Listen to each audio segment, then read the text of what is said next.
All right, everybody. Happy New Year, and it's time to roll the wind. We're going to spend just a few minutes. I wanted to give you a little update on New Year's escapades, what we did, some interesting things that happened. It was down in Biloxi. Hope each of you had a great and happy New Year, great holiday season. Hope all of you are feeling as blessed as I am right now, because we've had a great holiday season. Wife and I went down. You're gonna see a little slideshow going on right there. Right, first thing right up on the bat. You see that lobster and steak? Best lobster I ever had. Had a little anniversary or pre-anniversary dinner, I guess. Our anniversary was on Friday. We got down there on Thursday. Arrived mid-afternoon. Had a great meal at the Half Shell Oyster House. So you're gonna see a lot of food. There's a lot of different things you're gonna see in this little slideshow going on up there, and great lobster bisque right there. I mean, I ate crazy good, and thanks to Hard Rock for their hospitality for the new year. There's some more steak and lobster, salmon. I mean, that's sea bass right there. My wife had that was awesome too. I mean, we ate great food. I won't get into all that, but that right there, that dessert, I'd get into anytime. That was fantastic. I can't stop talking about the food. Good little shot right there. That's a Friday night session from Stick Right for me. We'll talk about that here in a little bit too. Anyway, so we got down on Thursday afternoon, right around check-in time, got our room. Went downstairs. Not a big crowd yet. That was what I was hoping for. I was hoping that the crowds would be low at least Thursday and most of Friday. And that pretty much held true. Saturday really started getting packed in, of course, with all of the different people coming in to celebrate New Year's Eve and coming in for the new year and so forth. But if you've got it, get you a glass of your favorite brown water. We're going to talk a little bit about Crouch, a little bit about Biloxi. So we get in Thursday. Actually, we were kind of hungry, so we went on down to Oyster House, and like I said, I had the steak and lobster. They had a special going on. Of course, I had enough comps to cover it. Wife had the sea bass. But good God, folks! I mean, I'm a surf and turf fan. I love good surf and turf. I have never had it there. They had a special going on with it, and so it was not a steamed lobster. My golly, it was a Cajun spiced grilled lobster tail. For this old country boy right here, that was the best lobster I've ever had in my life. It was unique and delicious. Best I've ever had. Steaks I love their steaks. It's a seafood house, but I love their steaks. Steaks were great. So we decided to play a little bit after that, of course. I was surprised that there weren't that many people there, but I was able to get in on the table and get in a good position, start getting in tune with my practice, what I call my practice, even though it's not really practice, it's real. So, you're out there trying to adjust your shot from your practice table. You're trying to adjust your angle of attack with the dice, and that's different from what you use at home. Plus, you're starting to play with a little real money now, which always changes things up just a little bit, even if it's mentally. But we had a great time, enjoyed it. Trying to get me over here a little more in the center. Even though you probably don't want to see me, you probably want to see all that sea bass and stuff up there. But we both had little profitable sessions that Thursday afternoon. Friday morning, got up not all that early. I actually slept in pretty good, kind of tired, so I slept in a little later than I normally do. Went downstairs, didn't get a whole lot going at first. Decided I'd go over to the Beau Rivage and check it out, and I had been told that they had recovered their tables, and if you see a table that's blue in that slideshow, that's the new Beau Rivage covers. They're a really bright blue color, and there's a different bounce than what you might be accustomed to. Now, I wasn't a fan of the old bounce, so I was glad to see something different. The biggest thing I noticed was that you needed a little bit lower toss at the Beau Rivage than in the past. I had a couple of 3 shots, at least one dial would jump over the table. So, and it wasn't because it was bouncy. It didn't have that crazy bounce to it. It's just had too much arc on it. It hit and it reflected right over the wall. But I wanted to try it. It had an ATS. I don't get to play ATS in Biloxi a lot because Hard Rock has no bonus bets. And didn't hit it. Never even hit a side. In fact, I left a 6 hanging of all numbers on the small side. Walked up there and started popping the big numbers and hard to hit numbers and left the easy number wide open and didn't hit it. Played their crapless table. Want to see how it reacted. I love the challenge of a good crapless game, as long as I love it when you're hitting those extremes and you ain't got to worry about it. But you got to always be careful. Always got to be careful on crapless table. There's a lot of numbers. You can get money spread out real quick, and you can lose your fanny in a hurry. So the big thing is, be careful anytime you're playing crapless anywhere. If you enjoy right side play, you can always forget about the extremes, but it's really going to tick you off when you start throwing outside numbers and you don't have any money on them. That's the typical reason people either don't play it because they don't want to put the money out, or they don't understand it. It's craps. It's the same thing as always. It's just got 4 more numbers. 2s and 12s pay 6 times whatever you bet. 3 and 11 pay 3 times whatever you bet. Mississippi, we got automatic buys on the 4, 10, 5, and 9. Another great reason to go to the Gulf Coast or go to Mississippi and play. We'll talk about that 5 and 9 progression here in just a little bit. I'm enjoying a glass of double baked. I don't know exactly what that means, but it's delicious. Double baked Old Forester. Not Old Foresters. Lord help me. Woodford Reserve. Woodford Reserve double baked. Excellent, smooth bourbon. Highly recommend everybody have a bottle of that. Anyway, back on to the craps. Friday was a good day to just kind of get, you're not jet lagged, but you've driven in and you kind of getting reacquainted. And for me as a craps player, I like to go play on a few tables and see how my toss works before I really get too serious about them. I'm not opposed to catching a long hand when we first start. Now, don't get me wrong, but I'm not really looking for one. I just want to catch enough that I'm not losing and just see if I can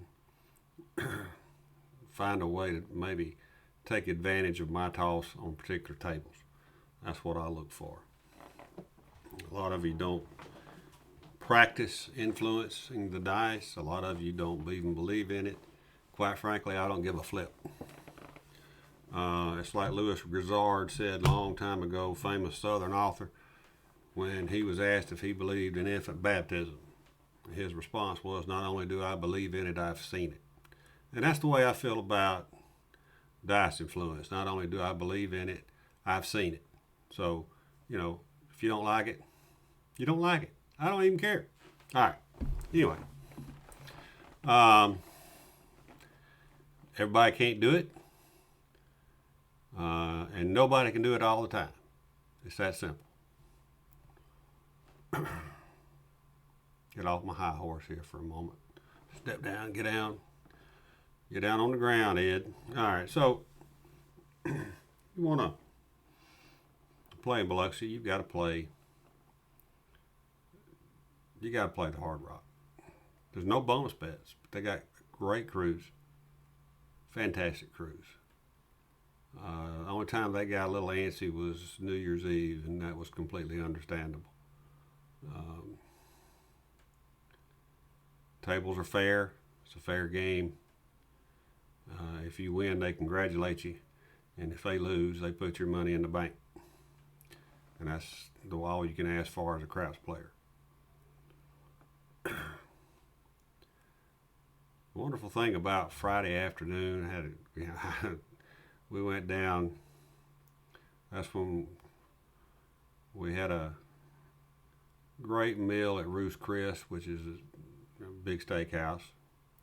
Ruth Chris is inside there, and it was our anniversary, so we ate there. Another fantastic meal, of course. And, I had a little jingle in my pocket. I'd had a decent little day, nothing extravagant, nothing overly impressive, but I was just out trying to take advantage of when I could of finding an open position I liked. Having different positions to shoot from this last weekend was very, very important. You'll see a stick right picture up there of a lot of crop circles on the lower end of the table, and you'll see my rack at stick right 1, and I wasn't even through with that toss. I threw one time on that table. It was a 14-footer with an old-fashioned felt carpet on it, and I was shooting from stick right into the far turn, into the corner, and blistering the numbers I was supposed to be blistering. Had my 5, we started at $20, which is the minimum to get the automatic buy. When I 7'd out, I had $500 on that 5, pressing it up as I went. I think I had about $250 on the 4, and the 9 was like $180. No, not $180. It was $80. 5 and 6, I think, were both at $180. It was a great little hand. As soon as I finished and 7'd up, I looked and saw how long it was going to be. I looked at all those faces all the way around that 14-foot table, and I said, every one of them suckers are going to shoot. It'll be over an hour before I get the dice back. Color coming in. And that's kind of how I had to play it. I had to find my spots. If I had a good hand, just color up and leave, because there was too many people starting to show up on them tables. Especially if it was a hot table. There was a crew in, and I caught a couple of hands on that table waiting on the dice. A guy had around a 30 roller, and he was shooting from where I was shooting to, over there in the turn. So, there's some players down there. There's players show up, and there's a lot of people down there that don't have a freaking clue what they're doing. So, that's like anywhere else, I suppose. Got over on their they got a 14-foot crapless table. I got over on that. I set the dice for my favorite crap, toss and set. horn set, as I call it. And son of a gun, I set the point as a 2. I hate setting I hate setting 2s and 12s as the point. It's just it's almost like, damn, that was a wasted toss. I set the same set, same toss, same result. Got another 2. Had $25 on my odds. Always, always, always odds on the crapless. Always, especially on the extreme numbers. If you hit it, you know, no vig.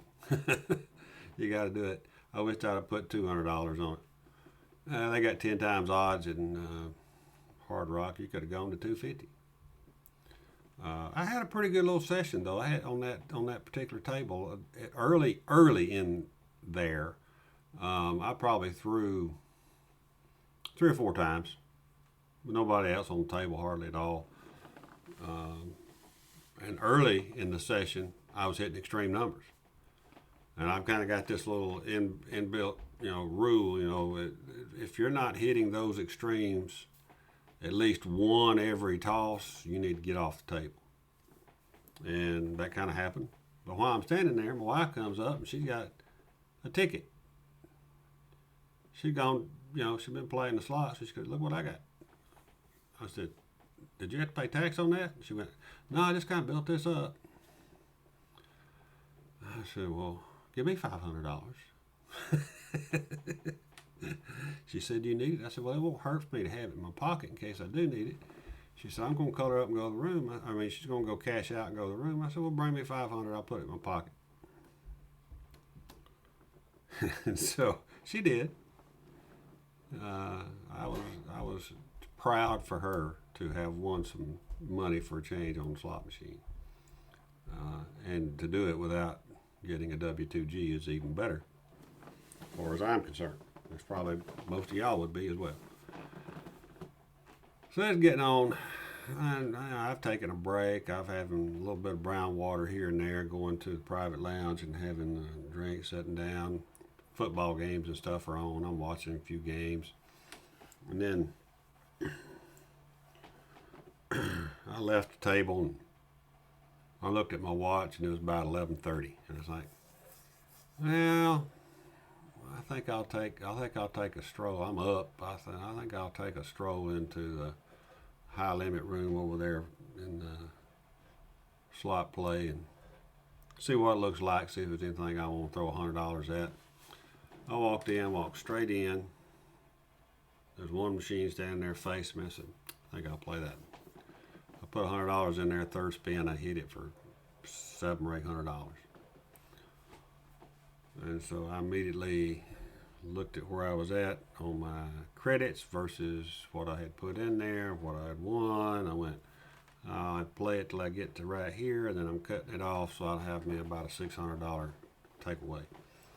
And so that's how I did. Then I hit it again. But, hey, what? I just went straight onto the deadgum machine, put that thing in there, and it spit me out my money, and I was happy. I looked at my watch. It wasn't even 12 o'clock yet.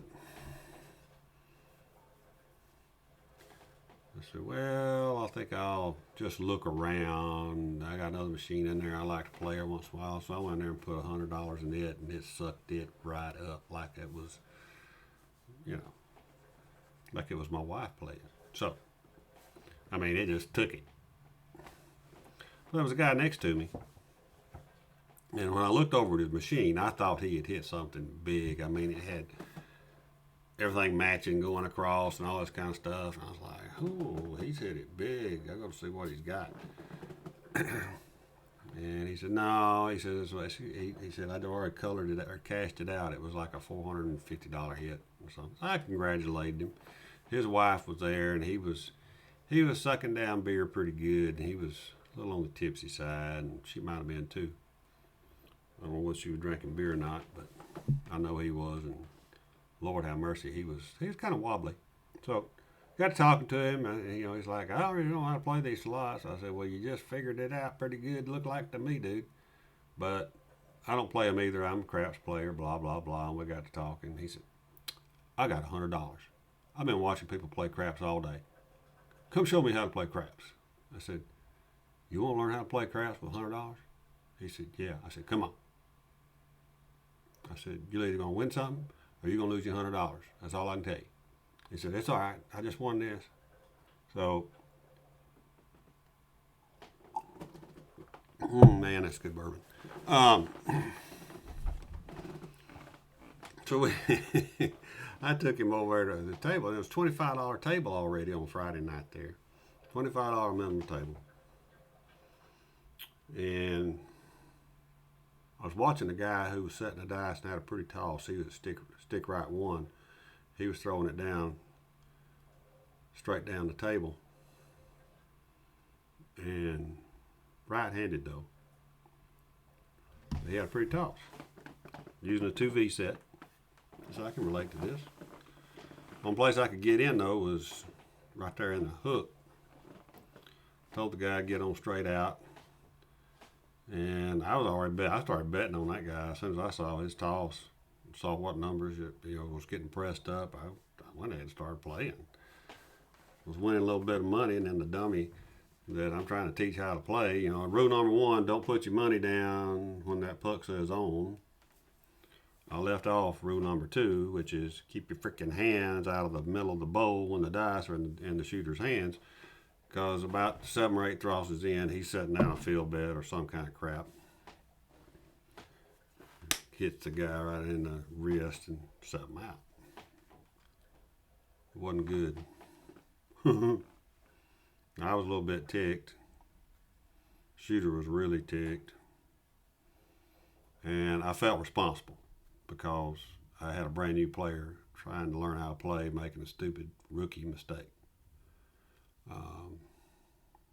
So I got to figure. I got to put some shot together. I had bought in with $300 or $400, and I'm having to toss the length of the table down from the hook all the way down to the next hook. My dice were flying like they were glued together. I mean, they were about 8-10 inches off the rail. They were hitting the landing spot perfect, landing flat, getting great numbers. I had it. I'm not gonna say it wasn't a monster roll, but it was probably 18, low 20s, something in there. I don't keep track of how many. I keep track of my bets. I don't keep track of the tosses. So I finished tossing. And I looked at the guy and I said, "Now here's a major lesson I'm fixing to show you. When you win money like that, you color up and you get your ass off the table." I said, "Watch me do this." And I had picked up, I think I colored up around $1,600 or $1,700. And I'm like, all right, I'm going to go back over there and get me one more nice bourbon, and then I'm going to the room after I go to the cage. So I go to the cage, and I come back by. Rookie player, he's still standing there at the end of the table. He's weaving and wobbling and drinking his beer and trying to figure out how to make a bet and talking everybody's ear off. What's this line here for? How does that get paid? Blah, blah, blah. Y'all have all heard that before. Y'all have all asked those questions before, just like I have. Somebody's got to teach you.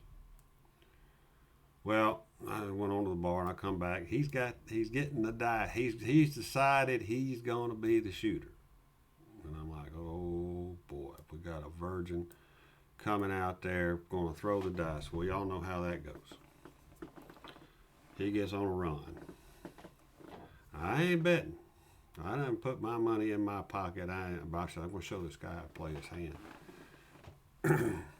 Now, this guy bought in. I forgot. I left this out. Yeah, no, I told you. He had $100. He bought in with $100. When I walked away, he had about $250, $300 because he could only do a pass line. He got enough to get a little odds. He'd pass line and odds, and that was it on my toss. And I had him up to a couple $300. Well, he starts running them dice, bowling them all the way down the length of the table, and he's starting to hit 6s and 8s. So I'm leaning over and I'm telling him what he wants, but the dealer is listening to me tell him, and she's betting the way I'm telling him he needs to bet it. It's like, same bet, same bet. Go to 42. Go to 42. Drop her $1 and say same bet. Yeah, over and over and over. I'm running my progressions for him. He finally sevens out, and he's like, "Oh, well, did I do any good?" And I said, "Well, look at you flipping rack, dude. You bought in with $100 when I brought you over here." I said, "Now, here's what you've got to do, and I want you to do it right now. I want you to pick all them up, set them over where it says come, and tell them you want color, that you want to color up." He said, "Okay." And he did it. He had like $800. He's like, "Holy cow, I just did that." I said, "Yeah." I said, "Now you're ruined for life.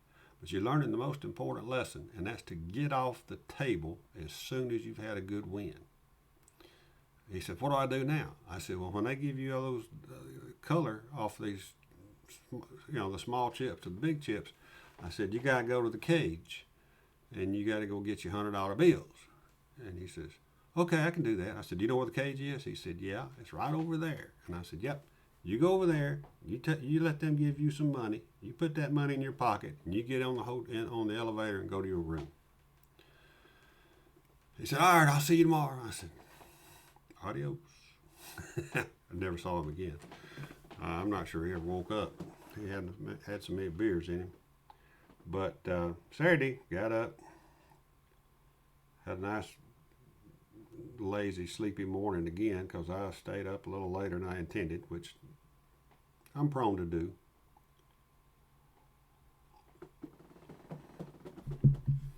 So I get out there Saturday morning. I'm like, yes, we're going to get crowded today. I need to go, and it's starting to rain. It had already rained some, and I looked at the radar, and it's going to just start pouring in a little while. I said, well, I'm going to go up to the bow real quick, try it again up there.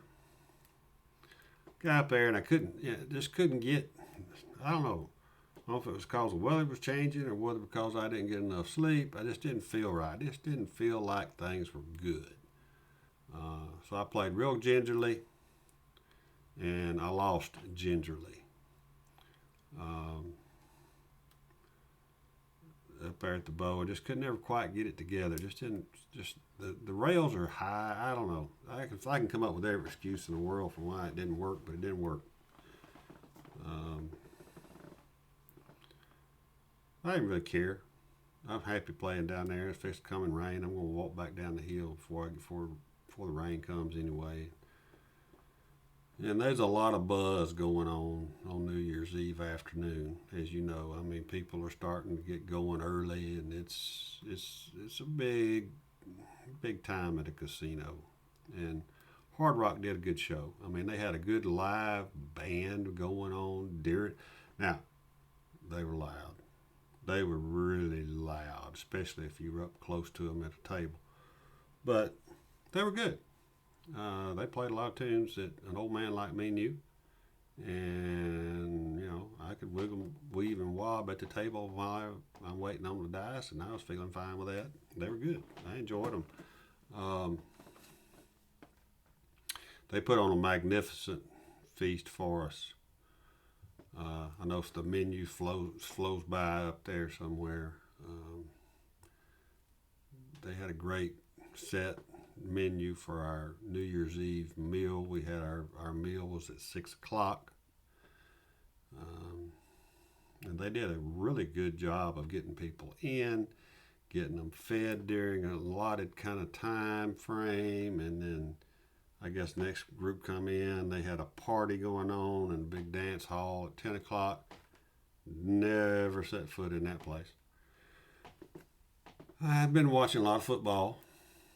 Obviously, it was a big football day. Alabama played. Kansas. They had the college championship games going on all the big screens and all the TVs around the casinos. And Saturday night, I stood over there in front of the sports book, watched football. It was really crowded at the tables. I'd go to a table that might be empty for 2 minutes. I'd get on it and it'd fill up. I'd get a shot in, I'd leave because I didn't want to wait on the dice, didn't want to fool with the drunks, didn't want to do this or that. had some folks I wouldn't have mind played with again that was there that I, met the night before, but I looked at their faces and their tables and watched their body language, and I just like, they're not having a positive experience over there in front of that damn band that's so loud. Though they were good. And like, it's not for me. So I'm just going to stand over here. And the wife had already called it a night. She'd gone up to the room. I got up there at that bar at the sports book and just sat there and stood there. It wasn't no sitting room. Watched the end of that crazy Georgia-Ohio State game. As soon as that guy missed that field goal, I hit the elevator. My eyes were closed before the strike of midnight, I'm sure. This old man gets tired. He's like, let's go to bed. They don't need hanging around with a bunch of drunks. So we're all set we've got a brunch to go to the next morning. And we had reservations at 9 a.m. So I was fine going to bed early, getting up, got up. So I had to go make a coffee run, take a load of stuff to the car, get ready to go. And then we'd go eat breakfast that they had prepared for us there at 9 o'clock. I go downstairs. This story's gonna wrap it up, folks. So bear with me. We'll have one more sip of whiskey.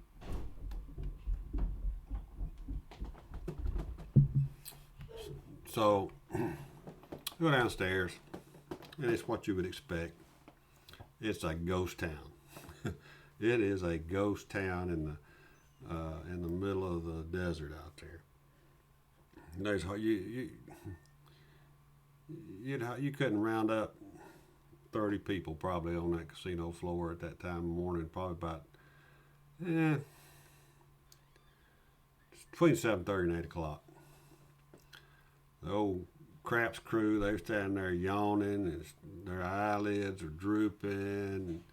I asked them if they were near the end of their shift or what, and they said, no, it's just the middle of the shift. But you could tell they had a rough early part of the shift, and there's one elderly gentleman that I had seen and played with on the tables there during the weekend. He was a stick right, and he's just kind of a lobber. He'd just pick them up however they rolled to it, or however they move the stick would move the dice to him. He'd just kind of pick them up and just kind of lob them down. So he was an experienced player, but he wasn't any kind of a shooter or an influencer or anything of that nature. Dice come to me, and I don't know, my focus was off, I guess. I don't know. First roll was a 7. I was like, I don't like that. Let's do the same set, see if it'll do it again. Yep. So now, no ATS bets, nothing like that. So I was pass line winner. So I mean, what am I going to complain about? It's won $15. But if you're a shooter, that's kind of the thing you immediately start thinking about is, what did I just do to cause that 7? Was that 7 my fault? What am I doing wrong? Wrong set, wrong toss, wrong height, wrong grip. I mean, you got all these things going through your mind. Why am I throwing 7s? Why am I throwing 7s? Well, come back next toss 7 too. I said, well, dang. Let me change sets, see if that changes anything. Next toss was a 7. I said, well, I'm up $45. I don't like those 7s. Set a point. Did a 6-8, 5-6-8. Field bet, come bet, just like y'all see me do here. I was like, I'm going as super cautious, super conservative. Rolled a 5. I think it was with my 2V set. Rolled a 5. And combat traveled, lost field. Typical, right? As soon as you do that. Put $50 odds on that. I said, I'll see if I can get my money back. A couple of rows later, I hit my 5. Got my nice payout on my odds, and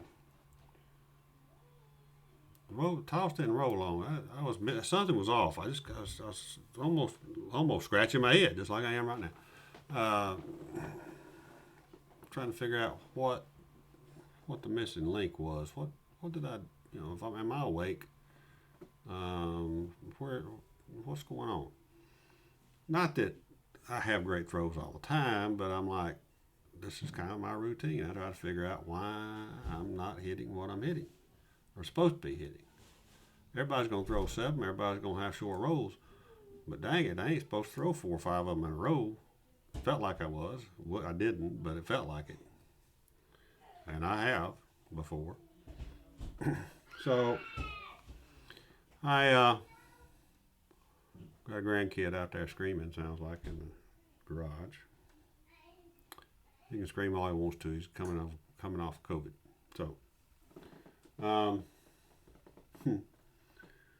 let's get the dice back after that hand, and I said, I'm going to do a hardway set. I'm just going to do a real quick diagnosis on my toss. I got plenty of time to get this figured out. And about that time, it dawned on me, Ed, you've played this table 1,000 times, and you're not landing that anywhere near where you normally landed on this table. And so I set a hardway set, 5s over 3s, and I tossed to where I always toss to, and I had a hard 6. See that grin on my face? That means, oh, okay. I know what I'm supposed to be doing now. That's what that grin means. Okay. I know what I'm supposed to be doing. All right, so we get down there, and I stay on that same toss. It's not that I'm superstitious, but I didn't want any bad juju to come into the craps arena while I was throwing the dice, you see. So,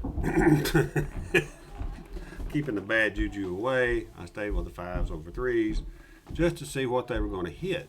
And I'm saying, well, I'm getting a lot of primary facial hits. I'm seeing some hard ways. I'm seeing some single pitches, which is my norm. And then I made a toss. It was a little lofty, and I pushed through with my thumb a little bit too much. And the dice landed, and then they went this way to the side of each other, and it was a 6-1. Well, it was a mid-teens toss, so I'm not even mad about it. I'm just like, okay, I know what I did. That 7 was on me. Sometimes I gnar, and sometimes I not, but, I pushed through with my thumb, and I got what I deserved. I'll wait on the dice again. It don't take long. The other guy's just lobbing them. I would bet an $18 6 or 8 just to be friendly, kind of, and just to, make sure I got the dice. Nobody else on the table anyway. So he didn't last long on that toss. Come back to me, and I go to my 2-1, 2-4. My traditional 2V set y'all see me throw on my channel here all the time. And so I get my grip right. I see my landing zone, nail the landing zone, and I get a 1-4. Perfect front facial. Same as that 3-3 on that 5-5 over 3-3. 1-4. Got the 5. Grinning again. Can you tell? I'm grinning just a little bit. Oh, nice roll. Was it 20? Absolutely. Was it 25? Probably so. Was it 30? Could have been. I don't know. Here's what I do know. I bought in with $500. I probably got $1,000 in black chips, plus a bunch of green chips and red chips and some white chips in my rack. And I'm starting to grin a lot. And I'm betting the dealers. I'm giving the dealers some bets. Well, one thing I did on that first toss with that 2V is for some silly, back of my mind thing was, One off axis on the left, front face, might be a hard 8. I threw $25 out on the hard 8. Very early in the toss, if not right at the beginning of the toss. And it was a long time, and I hadn't hit an 8 at all. I had forgotten all about even having a hard 8. Boom, hard 8. And Diegler looked right across from me. He said, "That's the first 8 you've thrown." I said, "Yeah, I know." Then I heard tap, tap, tap. Play this man. And I was like, oh, I got a hard 8. He said, "Yeah." I said, "I forgot all about it." He just kind of laughed, you know. And I said to myself, I won't forget that on the next one. So I finally 7'd out. I was not upset when that 7 showed. It always is going to show. So dice come back to me. What am I going to do? Same dice set, right? This time I got a lot of bullets. Because I had only bought in, like I said before, I bought in with $500. It was a $15 table. I didn't want to lose any money. I want to see if I could win a little bit. Have a quick sayonara toss before I went to eat breakfast and got on the road to go home. Wife comes down there in the middle of one of those tosses and, "Oh, you need some money?" "Oh, okay." I reached in my pocket. I had purposely put $3 extra in my pocket, so when she walked down there, I could just hand them to her in case I needed her to get out and get going. You know, go on and play with that. So dice come back to me next time. You know, my wife's been watching. I look over there, she's been watching me. So I walked over between the shots, backing up just for a moment, and I said, "I'm kind of hitting this table pretty good right now. We've got plenty of time for breakfast. Did you do any good?" She said, "No, I didn't really do much good. I still got my money." I said, "We'll go play it because I'm going to be on here playing." And so she went off, and she sat down at a Wheel of Fortune, and all of a sudden I'm over getting ready to throw the dice, and I heard that ding, ding, ding going. I'm looking over, and she's got the spinner going on that, and I said, "Well, at least she's happy and having a good time." Back to me, the most important part. Back to me. I get those dice back, and I've got, like I say, I've got a good little thing of black chips going in my rack. But I didn't overbet. I said, well, I'll be a little more aggressive. I went $30 6 and 8. I went I went $30 on the 5, 6, 8, and 9. That's what I did. $30 across inside on all the numbers. Did that because it's even number on 5 and 9, automatic buy, etc., etc. Well, and I threw 4 quarters, 4 $25 chips out there to the center. So put me up a quarter on all the hard ways. I was thinking to myself, if I hit any, I'll just do like y'all see me do on occasion when I do it here at home. Every time I hit one, I'll just put a quarter on all of them and just keep building, or they'll all get wiped out, whichever it is.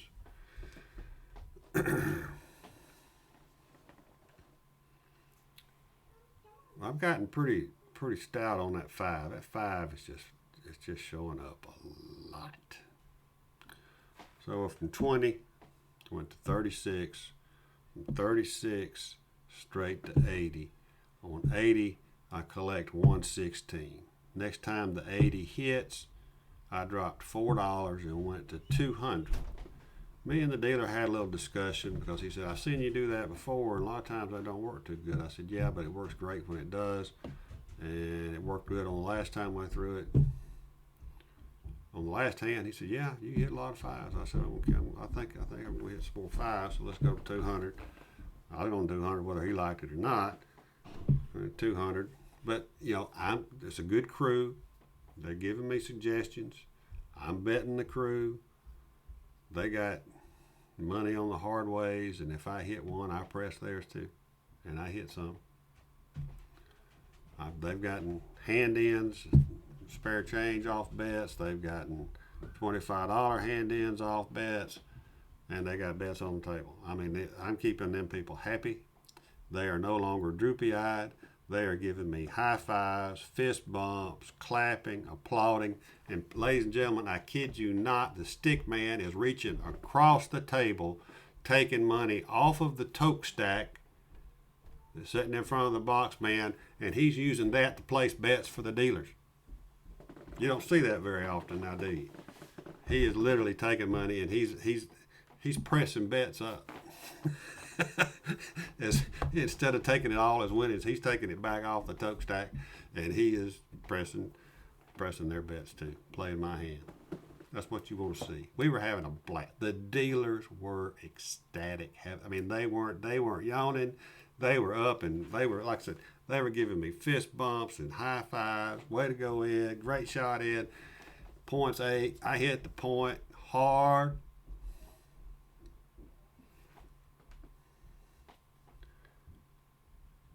I'm sitting there with a $300 five. I done bumped that 8. That's that 5. I collected 200. When I hit it 200, I got 300 for 10. That's how it pays in Mississippi. I hit it again. I went to 300. And now I got to come out roll. He slides me the dice. I look up.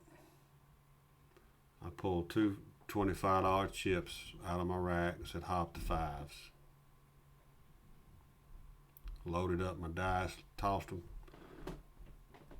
The call is a 5. It was a 1-4.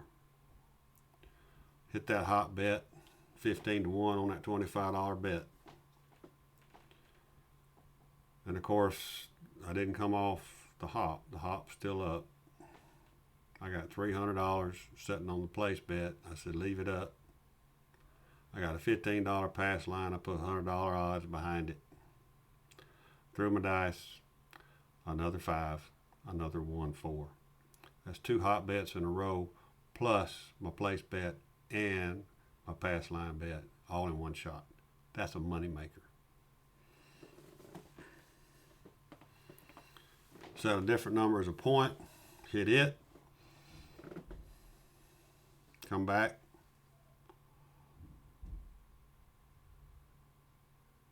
Hop to 5s for $50 again. Calls a 5. Hit the hop. Hit the point. Not back to back like I did before, but I hit it.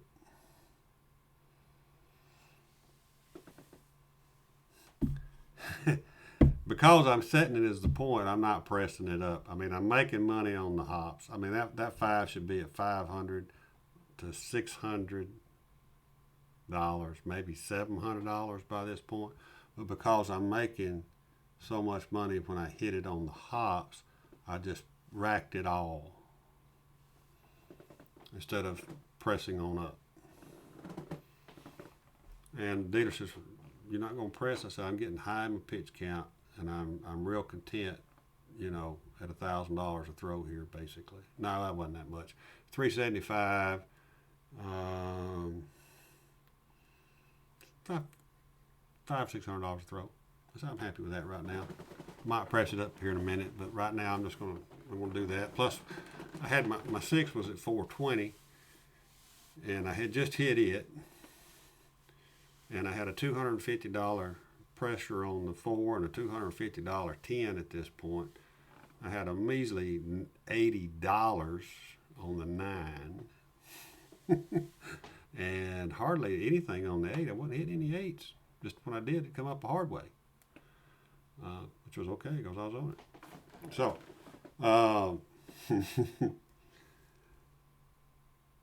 we're throwing along.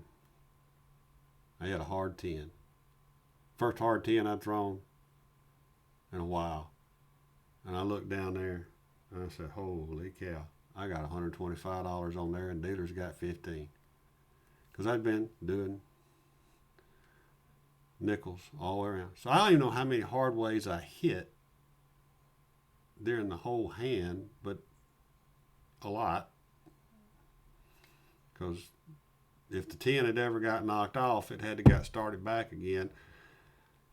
I don't remember, but I know there was $125 on it. That's at least four. That's at least four press ups at $25. That was another good payday. So finally 7'd out. It was 8:45. 15 minutes to go get over there and get in line for breakfast, which was excellent. The food's just good there. Can't help it. Had a great weekend on food. Great weekend on craps. You'll see an $8,000 color up somewhere up there. Ladies and gentlemen, I bought him with $500 that morning, and on that particular session, my coffee run, as I call it, and I kept the reds and whites stacked about that high. It wasn't $50-$60, maybe that much. Probably not even that much. Picked all of it up, color coming in. I think that's kind of sad to see me go. But I explained to him that I had a breakfast appointment at 9 o'clock. I had to go meet that. Wife's sitting over there thumping the table waiting on me. I hope she don't watch this. Anyway, I colored up, and I'll be honest with you, I hadn't counted my chips. That was a lot. There was some purple in there and a whole lot of black. That's all I handed in. I handed in blacks and purples. Didn't have any green chips left. I done throw it all. I began to bet silly. I admit it. Silly money, but I was throwing a lot of it at the dealers. I really was, because my bets were pressed up really nice. I wanted to make sure they had a good time with me, and they did. So they handed me $8,100, and I dropped the black chip back on the felt and stacked those greens, or those whites and reds that I had in my hand on top of it. I said, put that in your tote box. I'll see y'all again soon, I'm sure. And so I went to the cage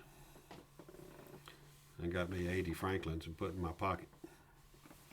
And they barely fit because my pants are too tight. But I got them in there. And thank God I had to wait a long time to get them out because I went and ate a big breakfast. So, anyway, look, it is what it is. You have a great time.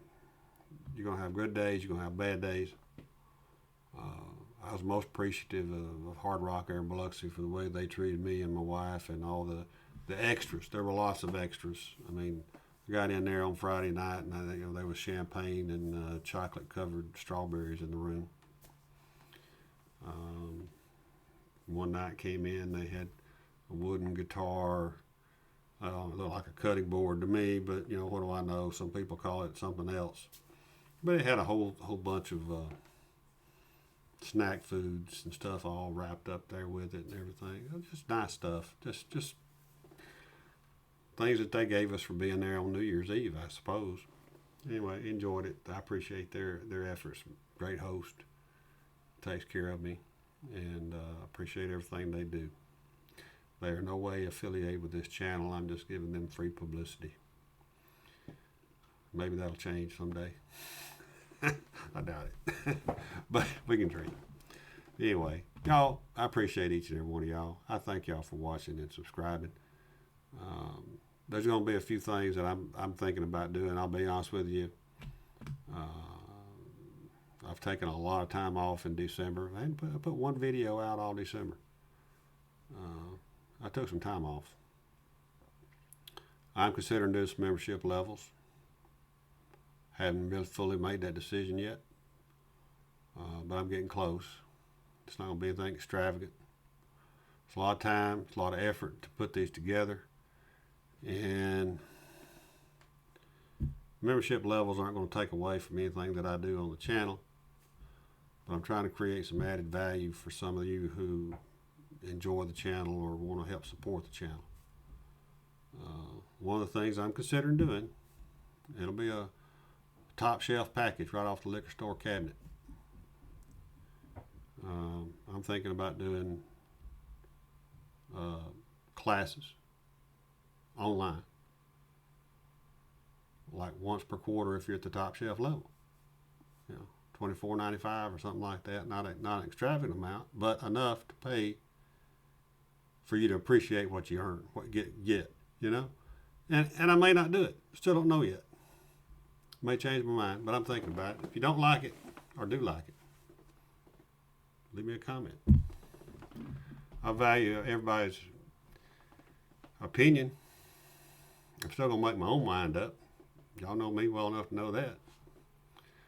But I got some goodie bag things I'm trying to get together. I'm gonna be honest with you, my whiskey glasses are, I don't know if they're ever gonna happen.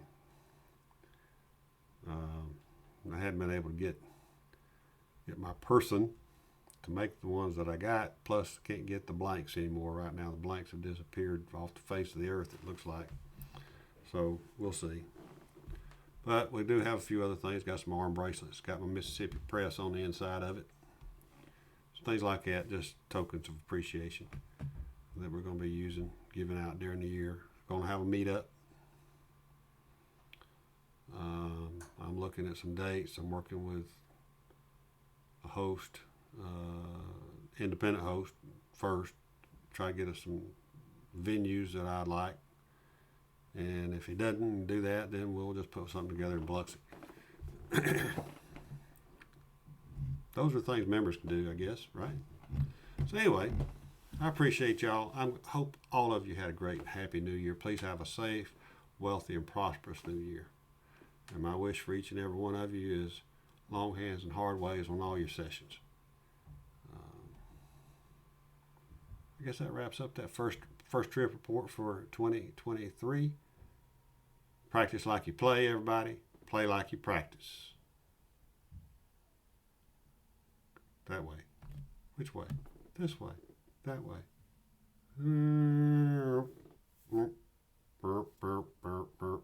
Road wind. See y'all later, everybody.